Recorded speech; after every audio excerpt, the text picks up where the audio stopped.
হ্যাঁ, সমুদ্র দেবের পূজা করা হয়। হিন্দু ধর্মে সমুদ্রকে বরুণ দেবতা হিসাবে পূজা করা হয়, যিনি জলের দেবতা এবং বৃষ্টির দেবতা হিসাবেও পরিচিত। সমুদ্র মন্থনের কিংবদন্তিতেও সমুদ্রের গুরুত্বপূর্ণ ভূমিকা রয়েছে। প্রাচীনকালে সমুদ্রকে জলের দেবতা হিসাবে পূজা করা হতো এবং বিভিন্ন সংস্কৃতিতে তার নিজস্ব স্থান ছিল। হিন্দু ধর্মে বরুণকে অপাম নোপা অর্থাৎ জলের পুত্র হিসাবেও উল্লেখ করা হয়েছে এবং তিনি বৃষ্টির দেবতা হিসাবে পরিচিত।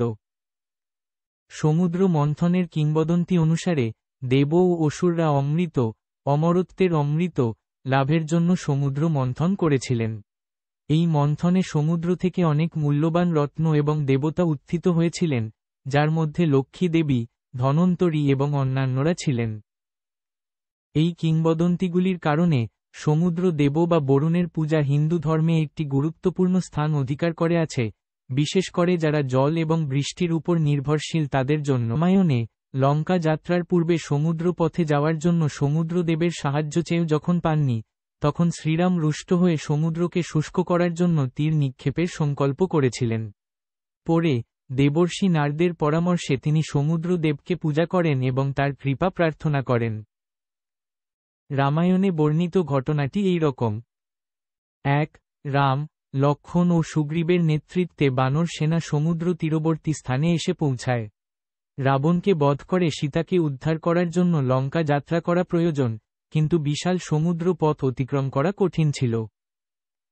2. শ্রীরাম সমুদ্র দেবের কাছে পথ চেয়ে সাড়া পাননি। এতে তিনি ক্রুদ্ধ হয়ে সমুদ্রকে শুষ্ক করার জন্য তীর ধনুকে যোজনা করেন। 3. তখন দেবর্ষি নারদ এসে শ্রীরামকে শান্ত করেন এবং সমুদ্র দেবের পূজা করার পরামর্শ দেন। 4. নারদ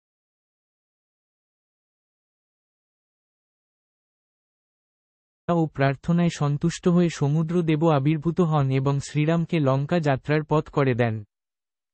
এবং 6. এরপর শ্রীরামের আদেশে নল ও নীল নামক বানররা সমুদ্রের উপর সেতু তৈরি করে, যা রাম সেতু নামে পরিচিত।